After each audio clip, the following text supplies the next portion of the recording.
രാത്രി 11 വരെ ഞങ്ങൾ അവിടെ ഇരുന്നായിരുന്നു. റൂം എടുക്കേണ്ടെന്ന് ഞങ്ങൾ ഫിക്സ് ചെയ്തിരുന്നു. ഒക്ടോബർ 2-ാം തീയതിയായിരുന്നു പറവൂരിൽ നിന്ന് ഫ്ലാഗ് ഓഫ് ചെയ്തത്. ബസ് സ്റ്റേഷൻ്റെ അവിടെ പോയി ടെൻറ്റ് ചെയ്യാമെന്ന് വിചാരിച്ചത്. അപ്പോൾ അങ്ങനെ അവിടെ പോയി ടെൻറ്റ് ചെയ്തു. ഹലോ, എൻ്റെ പേര് ഡോണി. കഴിഞ്ഞ വീഡിയോകൾ കാണുകയും സപ്പോർട്ട് ചെയ്ത് എല്ലാ കൂട്ടായിരിക്കും നന്ദി. നമ്മൾ ഈ വീഡിയോ മുതൽ കന്യാകുമാരി കാശ്മീർ റൈഡിൻ്റെ ഡീറ്റെയിലുകൾ കിടക്കുവാണ്. അപ്പോൾ നമ്മൾ ഈ വീഡിയോയിൽ ഡിസ്കസ് ചെയ്യുന്നത് നമ്മൾ എറണാകുളത്ത് നിന്ന് കന്യാകുമാരിയിലേക്ക് സൈക്കിൾ കൊണ്ടുപോയ കാര്യങ്ങൾ, പിന്നെ ട്രെയിൻ ടിക്കറ്റ്, നമ്മൾ അങ്ങോട്ട് പാഴ്സൽ ചെയ്യുമ്പോൾ ശ്രദ്ധിക്കേണ്ട കാര്യങ്ങൾ, അങ്ങനെ കുറച്ച് കാര്യങ്ങളാണ്.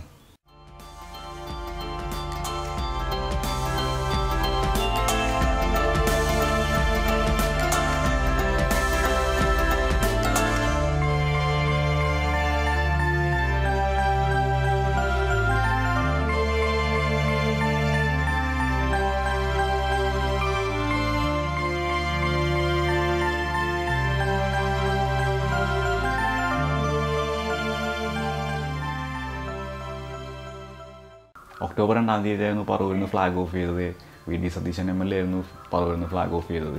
അതിനുശേഷം നമുക്ക് 4-ാം തീയതിയാണ് നമ്മൾ കന്യാകുമാരിയിൽ നിന്ന് സ്റ്റാർട്ട് ചെയ്തത്. കാരണം എന്ന് വെച്ചിട്ടുണ്ടെങ്കിൽ നമുക്ക് 2-ാം തീയതി പോകാനുള്ള ടിക്കറ്റ് കിട്ടിയിരുന്നില്ല. അപ്പോൾ അതുകൊണ്ട് നമ്മൾ 3-ാം തീയതിയാണ് ഇവിടുന്ന് കന്യാകുമാരിയിലേക്ക് പോയത്. കന്യാകുമാരിയിലേക്ക് പോയത് ട്രെയിനായിരുന്നു.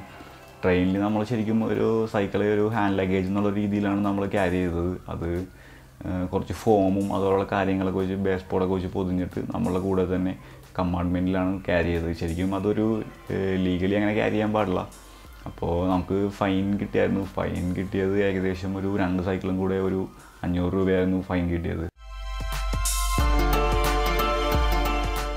നമ്മുടെ ട്രെയിൻ ടിക്കറ്റ് 420 രൂപയായിരുന്നു. അത് 4-ാം തീയതി ടിക്കറ്റ് നമ്മൾ തൽക്കാലം എന്നുള്ള ഓപ്ഷനിൽ 3-ാം തീയതിയാണ് എടുത്തത്. അത് അങ്ങനെ ഒരു തൽക്കാലം എന്നുള്ള ഒരു ഓപ്ഷനിൽ നമുക്ക് ഇപ്പോൾ നാളത്തെ ട്രെയിനാണെങ്കിൽ ഇന്ന് 10 മണിക്കായിരിക്കും അത് റെയിൽവേ സ്റ്റേഷനിൽ നിന്ന് ഡയറക്റ്റ് ആയിരിക്കും അത് കൊടുക്കുന്നത്. അതായത് 1 മണിക്കൂറിന് ശേഷം മാത്രമേ നമുക്ക് ഓൺലൈനിൽ ആ തൽക്കാലം എന്ന് പറയുന്ന ഓപ്ഷൻ അവൈലബിൾ ആയിരിക്കുള്ളൂ. അപ്പോൾ നേരിട്ടുള്ളവരെടുത്തിട്ട് ബാക്കിയുണ്ടെങ്കിൽ മാത്രമേ നമുക്ക് ഓൺലൈനിൽ തൽക്കാലം എടുക്കാൻ പറ്റുള്ളൂ. ഞങ്ങൾക്ക് 2 പേരും കൂടെ കന്യാകുമാരി വരെ 420 രൂപയായിരുന്നു യാത്ര ചെയ്യാൻ മാത്രമുള്ള ചാർജ്. അപ്പോൾ അത് തൽക്കാലം എടുത്തുകൊണ്ടാണ് 420 രൂപ വന്നത്. അപ്പോൾ തൽക്കാലം എടുക്കുമ്പോൾ ഏകദേശം ഒരു 100 രൂപ എടുത്ത് എക്സ്ട്രാ നമ്മൾ പേ ചെയ്യേണ്ടി വരും. അതായത് ഈ പറഞ്ഞ ടിക്കറ്റിന്.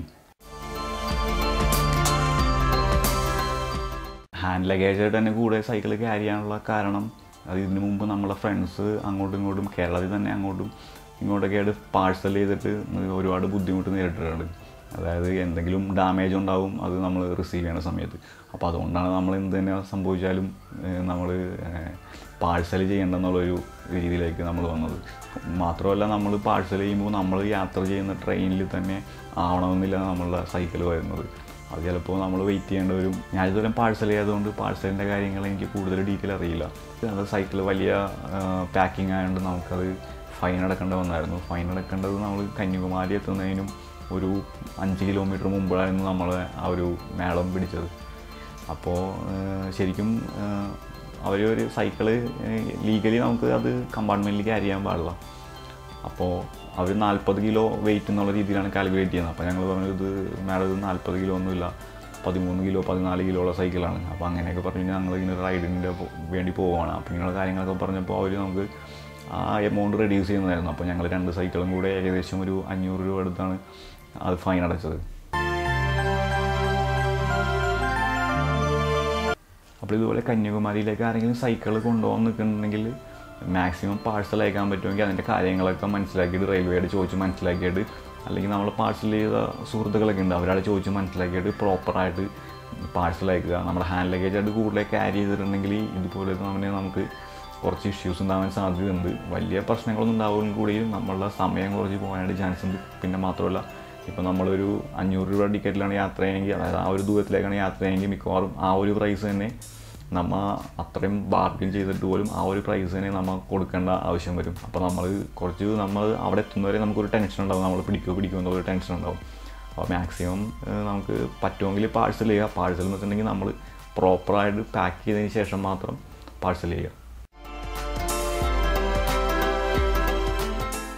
ട്രെയിൻ ടൈം രാവിലെ 7 മണിക്കായതുകൊണ്ട് ബ്രേക്ക്ഫാസ്റ്റ് രാവിലെ കഴിച്ചിരുന്നു. പിന്നെ ഉച്ചയ്ക്ക് കഴിക്കാനുള്ള ലഞ്ച് കയ്യിൽ ക്യാരി ചെയ്തിരുന്നു. പിന്നെ കൂടാതെ ചായ അതുപോലെ ഫ്ലാസ്കിലുണ്ടായിരുന്നു. ഏകദേശം വൈകുന്നേരം 4:30 കൂടി നമ്മൾ കന്യാകുമാരി റെയിൽവേ സ്റ്റേഷനിൽ എത്തിയായിരുന്നു. നമ്മുടെ പ്ലാൻ എന്ന് വെച്ചിട്ടുണ്ടെങ്കിൽ അത് നമ്മൾ പാർട്സായിട്ട്, അതായത് ടയർ സെപ്പറേറ്റ് ചെയ്തിരുന്നു. പിന്നെ ഹാൻഡിൽ, മിക്ക സാധനങ്ങളും നമ്മൾ സെപ്പറേറ്റ് ചെയ്ത് ഒരുമിച്ച് ടൈ ചെയ്തിട്ട് ആണ് പാക്ക് ചെയ്തിരുന്നത്. റെയിൽവേ സ്റ്റേഷനിൽ ഇറങ്ങിയപ്പോൾ ഞാൻ ഉദ്ദേശിച്ചത് സൺസെറ്റ് ഏകദേശം ഒരു 6:30 കൂടിയായിരിക്കുള്ളൂ. അപ്പോൾ കന്യാകുമാരിയിൽ സൺസെറ്റ് എല്ലാവർക്കും അറിയാമല്ലോ, നല്ല ബ്യൂട്ടിയാണ്. അപ്പോൾ അതുകൊണ്ട് നമ്മൾ ഒരു പ്രാവശ്യം ഇതുപോലെ തന്നെ നമ്മൾ ഈ ജിത്തുവായിട്ട് തന്നെ ഇതിന് മുമ്പ് നമ്മൾ ഒരു പ്രാവശ്യം കന്യാകുമാരിയിൽ സ്പെൻഡ് ചെയ്തിട്ടുണ്ട്. അപ്പോൾ ഇതുപോലെ തന്നെ നമ്മൾ സൺറൈസ് മുതൽ സൺസെറ്റ് വരെയാണ് നമ്മൾ സ്പെൻഡ് ചെയ്തത്. അപ്പോൾ ഈ പറഞ്ഞ സൺറൈസും സൺസെറ്റും വളരെ ബ്യൂട്ടിയാണ്.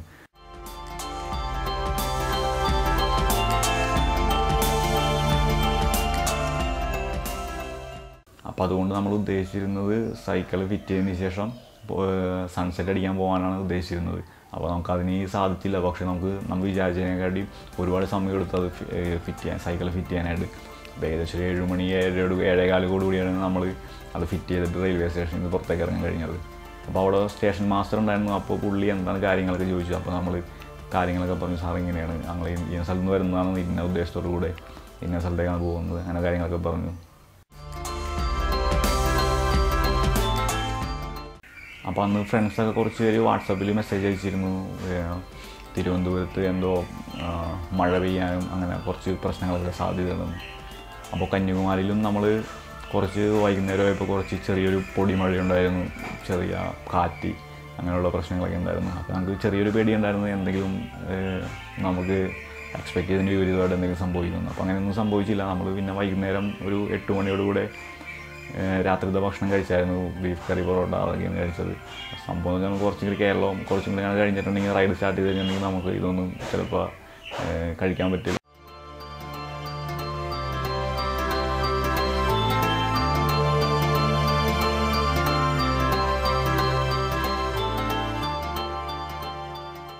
രാത്രിത്തെ ഭക്ഷണം കഴിച്ചതിന് ശേഷം കന്യാകുമാരി ത്രിവേണി സംഗമത്തിൻ്റെ അവിടെ ഒരു മണ്ഡപമുണ്ട്.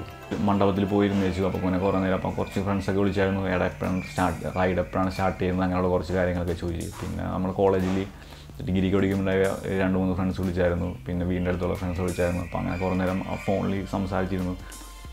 പിന്നെ നല്ല ക്ലൈമറ്റ് ആയിരുന്നു അവിടെ ഇരിക്കാനായിട്ട്, നല്ല കാറ്റും നല്ല രസമായിരുന്നു. അപ്പോൾ നമുക്ക് ഇപ്പോൾ ചെറിയൊരു മഴയുടെ ഒരു സാധ്യത ഉണ്ടായിരുന്നു, എന്നാലും മഴയൊന്നും പെയ്തില്ല.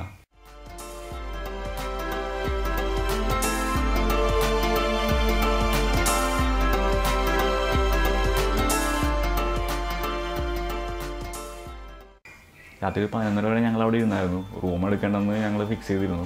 ടെൻറ്റ് ചെയ്യാമെന്ന് വിചാരിച്ചിരുന്നത്. അപ്പോൾ നമ്മൾ മുമ്പ് ഇതുപോലെ തന്നെ നമുക്ക് അവിടെ പോയി പരിചയമുള്ളതുകൊണ്ട് അവിടെ ഒരു ബസ് സ്റ്റേഷനുണ്ട്. അപ്പോൾ ബസ് സ്റ്റേഷൻ്റെ അവിടെ പോയി ടെൻറ്റ് ചെയ്യാമെന്ന് വിചാരിച്ചത്. അപ്പോൾ അങ്ങനെ അവിടെ പോയി ടെൻറ്റ് ചെയ്തു. അവിടെ സൈക്കിൾ സേഫായിട്ട് വെച്ചു. ആദ്യത്തെ ദിവസം കൊണ്ട് ഞങ്ങൾക്ക് കുറച്ച് പേടിയുണ്ടായിരുന്നു സൈക്കിൾ. പിന്നെ അത് വലിയ പ്രശ്നമൊന്നും ഉണ്ടായിരുന്നില്ല. അവിടെ അധികം ആൾക്കാരൊന്നും അങ്ങനെ വരുന്നില്ല. ഒരു മോർണിംഗോട് കൂടെ ആണ് ആൾക്കാരൊക്കെ അവിടെ എത്തി തുടങ്ങുന്നത്. അത്ര തിരക്കുള്ളൊരു ബസ് സ്റ്റാൻഡും അല്ല. അപ്പോൾ ഞങ്ങൾ ബസ് സ്റ്റാൻഡിനോട് ചേർന്ന് തന്നെയാണ് അന്ന് രാത്രി ടെൻറ്റ് ചെയ്തിരുന്നത്.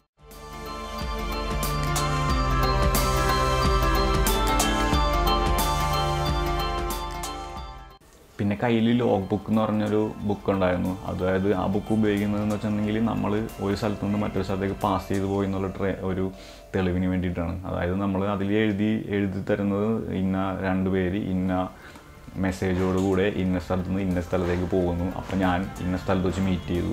അപ്പോൾ അങ്ങനെയുള്ള കാര്യങ്ങൾ നമ്മൾ വാങ്ങുന്നത് ഏതെങ്കിലും ഒരു ഗവൺമെൻറ് ഇൻസ്റ്റിറ്റ്യൂഷൻ, അതായത് ഇപ്പോൾ ഒരു government hospital, post office, police station അങ്ങനെയുള്ള സ്ഥലങ്ങളിൽ നിന്നാണ്. അപ്പോൾ ഞങ്ങൾ അവിടെ വെച്ച് ഞങ്ങൾ പ്ലാൻ ചെയ്തിരുന്നത് കന്യാകുമാരി പോലീസ് സ്റ്റേഷനിൽ നിന്ന് നമുക്ക് ഇത് വാങ്ങാം എന്നാണ് വിചാരിച്ചിരുന്നത്. അപ്പോൾ രാവിലെ ഒരു 7 മണിയോട് കൂടെയാണ് സ്റ്റാർട്ട് ചെയ്യാൻ അവിടെ നിന്ന് ഉദ്ദേശിച്ചിരുന്നത്. അപ്പോൾ ഈ പറഞ്ഞ കാര്യങ്ങളെല്ലാം ഒക്ടോബർ 3-ാം തീയതി സംഭവിച്ച കാര്യങ്ങളാണ്. അപ്പോൾ 4-ാം തീയതി രാവിലെയാണ് നമ്മൾ കന്യാകുമാരിയിൽ നിന്ന് റൈഡ് സ്റ്റാർട്ട് ചെയ്യുന്നത്.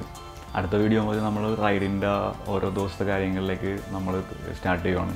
അപ്പോൾ അതിൽ നമ്മൾ പറയുന്നത് നമ്മളെ റൂട്ട് മാപ്പ്, ടെറൈൻ, നമ്മൾ ഫുഡ്, പിന്നെ നമ്മൾ വിസിറ്റ് ചെയ്ത ടൂറിസ്റ്റ് ഡെസ്റ്റിനേഷൻസ്, അങ്ങനെയുള്ള കാര്യങ്ങളാണ് നമ്മൾ അടുത്ത വീഡിയോ മുതൽ ഡിസ്കസ് ചെയ്യുന്നത്.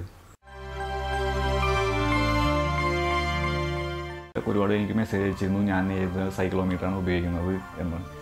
ഞാൻ ഉപയോഗിക്കുന്നത് കാറ്റൈ എന്ന് പറഞ്ഞ കമ്പനിയുടെ ഒരു വെലോസോ എന്ന് പറഞ്ഞ മോഡലാണ്. അതിന് ഞാനെടുത്തപ്പോൾ ഏകദേശം ഒരു 1000 രൂപയായിരുന്നു പ്രൈസ്. ഇപ്പോൾ 1300 ആ ഒരു പ്രൈസാണ് നമുക്ക് എറണാകുളത്ത് കിട്ടുന്നത്. പിന്നെ അതിൻ്റെ അടുത്തൊരു മോഡലുണ്ട് വെലോ 9 എന്ന് പറഞ്ഞിട്ട്. അത് ഇതിനെക്കാട്ടിയും ഇപ്പം ഞാൻ ഉപയോഗിക്കുന്ന സൈക്ലോമീറ്ററിനെക്കാട്ടിയും 2 ഓപ്ഷൻ കൂടുതലായിരിക്കും. അതിൽ ഒന്ന് കാർബൺ എമിഷൻ, പിന്നെ രണ്ടാമത്തത് കലോറി. അപ്പോൾ വീഡിയോ കണ്ട എല്ലാവർക്കും നന്ദി. സബ്സ്ക്രൈബ് ചെയ്യാത്തവരൊക്കെ സബ്സ്ക്രൈബ് ചെയ്യുക, സപ്പോർട്ട് ചെയ്യുക.